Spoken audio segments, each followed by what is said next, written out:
Thank you for the invitation, excuse me, to address this conference, and thank you as well for convening in New Orleans. Your presence is most encouraging for all of us and for this community as we work passionately in our educational and our quality of life recovery areas. I want to offer a special note of personal gratitude for these discussions that you will have on educational excellence and equity in education. You see, I have had the privilege to be associated with dedicated men and women from all racial backgrounds who worked and believed in education for all children. We worked over the past half-century to negate, overcome, eliminate the damage and the vestiges of this region's legendary, separate, but unequal educational system. Sadly, America lost decades of human capital, of generations of young people, particularly men and women of color. I spent the first 34 years of my 79 years under these inhuman and demeaning conditions. Many of us survived to serve our country and new generations, but far too many others did not, and they did not receive a fair chance to fulfill their God-given talents. We grew up in this region where poverty continues to be persuasive, and to this day, untapped talent and human potential are still boundless. We should never again, directly or indirectly, continue this immoral, benign neglect. In these limited minutes, I will confine my remarks to the New Orleans recovery efforts to highlight the challenges which, in comparative ways, mirror this nation's responsibilities to reform education, starting with pre-K to high school to post-secondary. There are indeed, basic and common teaching principles and reform strategies embedded in this total system. So as I talk about New Orleans, think about the country as a whole. I won't go through all of the details of why we are behind, and we are. I can only say to you that if you want one measure, and we quoted that in The Nation at Risk, that every generation was expected to succeed the educational opportunities of the past generations. Well, it isn't happening today except with women. Women are exceeding the age group of the elders by almost 20 points, percentage-wise. But men have fallen behind so far that when you add the two together, we only 1% ahead of the previous generations. That is an overview of how far we have slipped in this country. August 2005. As fate would have it, after decades of failed attempts to reverse a downward spiral in public education in New Orleans, an unprecedented national disaster literally, and I mean literally, wiped out the public school system and many of the other quality of life issues in this city. There was no debate about whether reform should take place now after all of these years that we struggled to get it. This community knew that the choice was clear. This is our time for major changes in education, particularly at the school level. The urgency for raising the bar for excellence and equity has never been clearer. The challenge never more evident, citizens never more united, and leadership at all levels never more determined. We are now the laboratory for implementing the abundant research and examples of best practices in today's educational reform efforts. In this gathering here this morning, you have the answers to many of the solutions we seek and the bold new programs around this nation this city needs and is prepared to implement. New Orleans has welcomed and appreciated the outpouring of support and interest to foster quality of life models for replication nationwide. If we succeed here, it can be done elsewhere, almost anywhere. At the outset of this presentation, permit me to make 2 points.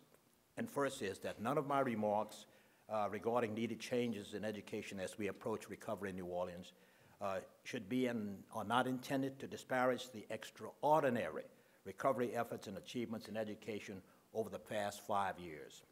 The leadership of the system and all of the nonprofit partners, many of whom are here, have done a remarkable job. This community has recognized the improvements, and the important element of hope for the future is noticeable. However, achieving excellence and equity is no easy task, especially when there has been decades of attempts to achieve just a minimal measure of quality. Equity and excellence are two sides of the same coin. Each demands from everyone involved deep commitments, determined leadership, creativity, and high-quality efforts. In uneven circumstances, to achieve equity, boldness and conviction to a shared vision is absolute. Leadership must understand that there will be the voices of harsh critics and many times the silence of their friends. There should not be despair. Where are we today in New Orleans? Prior to August 29, New Orleans had 127 schools and 65,000 plus students. By legislative actions, 100 of these schools were taken over by the state for failing state standards. These schools were placed in a recovery school district. 80 public schools are now run by the RSD, including some charter schools, and then the original Orleans Parish School Board, including charter schools, and an RSD charter system. These are 3 separate systems in the city. Challenge. The initial reopening of the schools in 2006 by necessity, certainly, unfortunately, a major disaster. However, there is now new leadership at the local and state levels, and the recruitment of teachers from nonprofit agencies like Teach for America, KIP, Teach for New Orleans, and some returning teachers. They all form the teacher corps for this city now.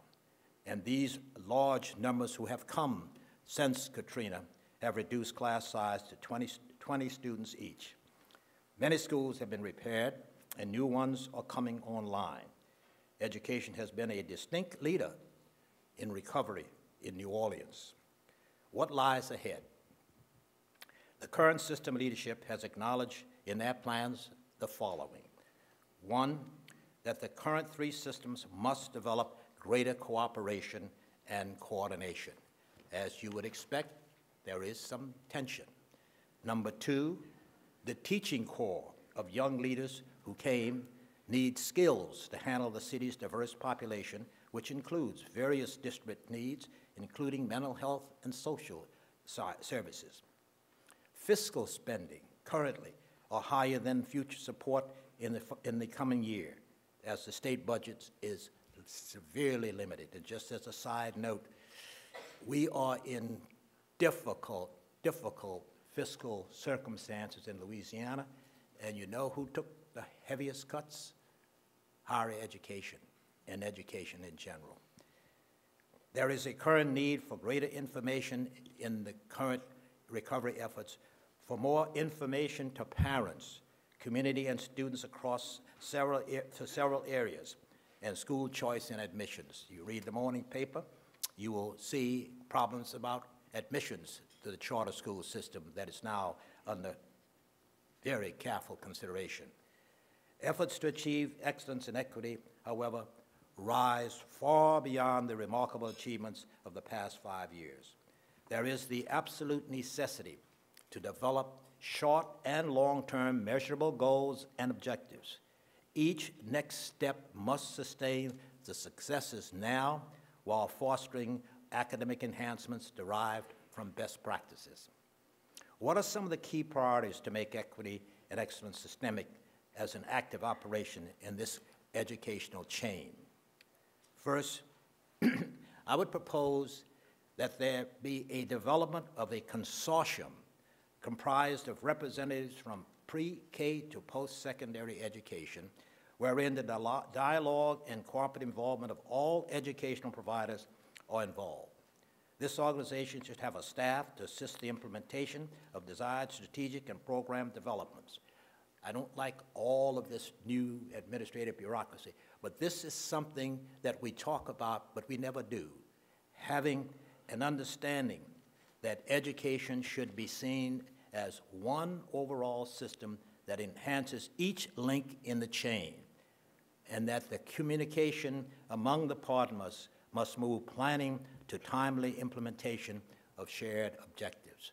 I would be the first leader to join that group because I think it's totally essential that we make sure that we talk into each other so that we don't overly duplicate, but more particularly tie the chain tighter from one level to the other. Excuse me. Special attention and development of teacher preparation programs must be designed to eliminate many of the school deficiencies. We're not going to teach school like we taught school 30 years ago. Won't happen. Certain policies and principles always provide. But the preparation of teachers in general, and more particularly, the preparation of teachers in the middle school arena requires serious attention, especially in math and the sciences. We must enhance counseling services for career options, mental health concerns, and as I said before, social services. Equity requires additional opportunities for coursework for the gifted and the very exceptionally prepared students. We can't leave them behind. 4, there is the necessity also now to review all curricular offerings at every level in the school system, especially the foundation disciplines for content, standards, assessment measures, and the requirements to move from one level to the other.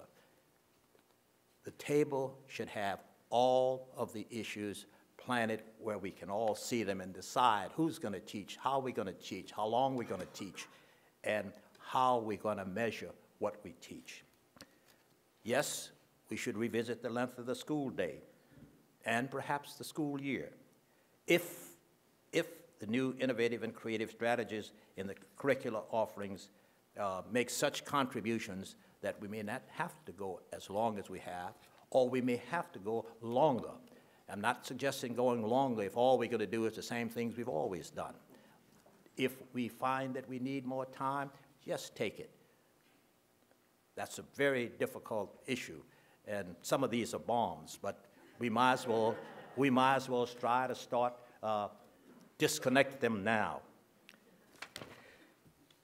Incidentally, globally, as you well know, we fall behind in time on task and how long we study, what we study, and what we study. And yes, schools in their communities must consider and evaluate the overall school governance system as others have employed.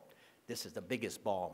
All through my years, I've heard it. Why don't we let others take over, like the mayor of the city? Politics, they say. Well, I can tell you, there's no greater politics that I've seen than in school boards, and particularly in New Orleans. I always am amazed that a mayor of the city, if he were here today, who is responsible for making sure the city runs and grows, is tied to education, and he or she has nothing to say about it. Interesting. Recruiting and retaining quality teachers, staff, and principals must be a continuing high priority, including appropriate rewards monetarily with other recognitions. I have never ceased to be amazed that we in America will pay millions of dollars to watch people perform for us, but pay so little for the teachers to whom we give the hearts and souls of our children. To